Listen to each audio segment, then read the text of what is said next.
कहते ना कि दूध का जला हुआ छाछ को भी फूक फूक के पीता है। हम क्यों हारे? हम तुर्कों से मुगलों से क्यों हारे? पृथ्वीराज चौहान मोहम्मद गौरी से कमजोर थोड़ी थे।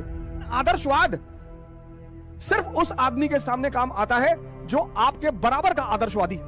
विनय न मानत जड़ जल गए 3 दिन बीत, और बोले राम सकोप तब भय बिन होए न प्रीत। इसलिए इतनी बड़ी मुगल सेना शिवाजी का कुछ नहीं कर पाई, क्योंकि वो उसी भाषा में जवाब दे रहे थे जिसको ये समझते हैं।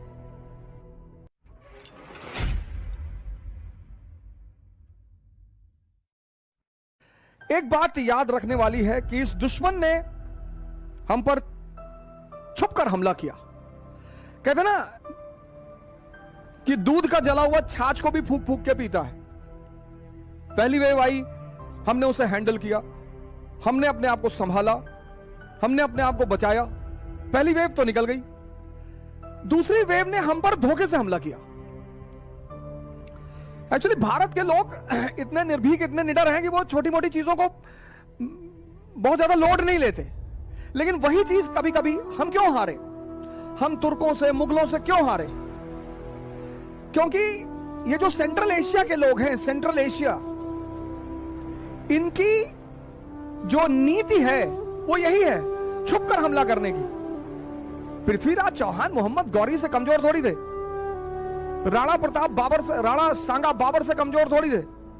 लेकिन सेंट्रल एशिया, फिर मैं कह रहा हूं सेंट्रल एशिया, मध्य एशिया, मध्य एशिया की जो नीतियां हैं, मध्य एशिया का जो समाज है, वहां यही प्रचलन है। शकुनी भी तो अफगानिस्तान के हैं।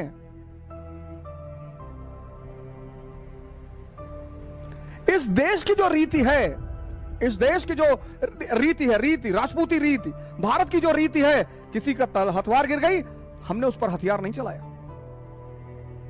यह इस देश की महानता है, यह इस देश की महानता है।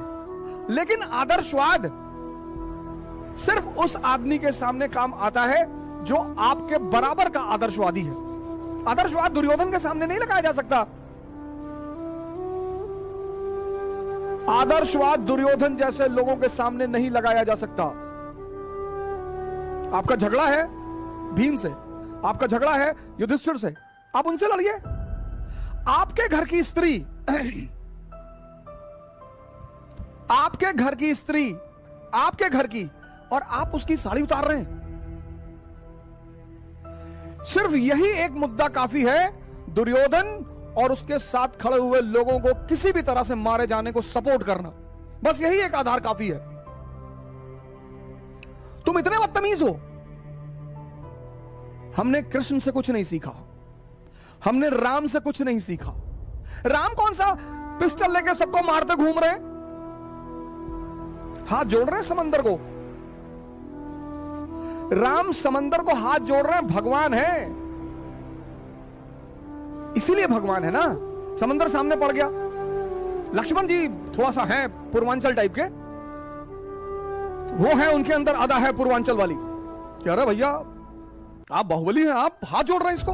लेकिन राम भगवान है ना, मर्यादा पुरुषोत्तम है, तो हाथ जोड़ते हैं समंदर को कि भैया चाचा हमको रास्ता दे दो। समंदर की अपनी मजबूरियां थी, नहीं दे पाया बेचारा। प्रभु दर्शन को अति व्याकुल था, नहीं दिया, नहीं दिया। तो जब 3 दिन बीत गए, तुलसी ने कितना बढ़िया लिखा है, विनय न मानत जड़ जल गए 3 दिन बीत, और बोले राम सकोप तब भय बिन होए न प्रीत। ये देश अपनी संस्कृति को भूल गया, अपने इतिहास को भूल गया। कौन कहता है मारते घूमो सबको? लेकिन युद्ध सीखने के लिए किसने मना किया है? राम से जो गले मिला वो उससे गले मिले, कृष्ण से जो गले मिला वो उससे गले मिले। लेकिन जिसने बदतमीजी की, भारत को ऐसा बनना है।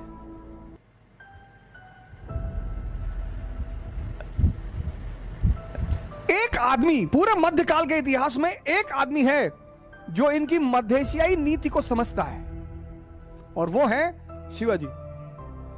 इसलिए इतनी बड़ी मुगल सेना शिवाजी का कुछ नहीं कर पाई, क्योंकि वो उसी भाषा में जवाब दे रहे थे जिसको ये समझते हैं। कल इसी उद्देश्य के साथ आपसे फिर मुलाकात होगी। जय हिंद।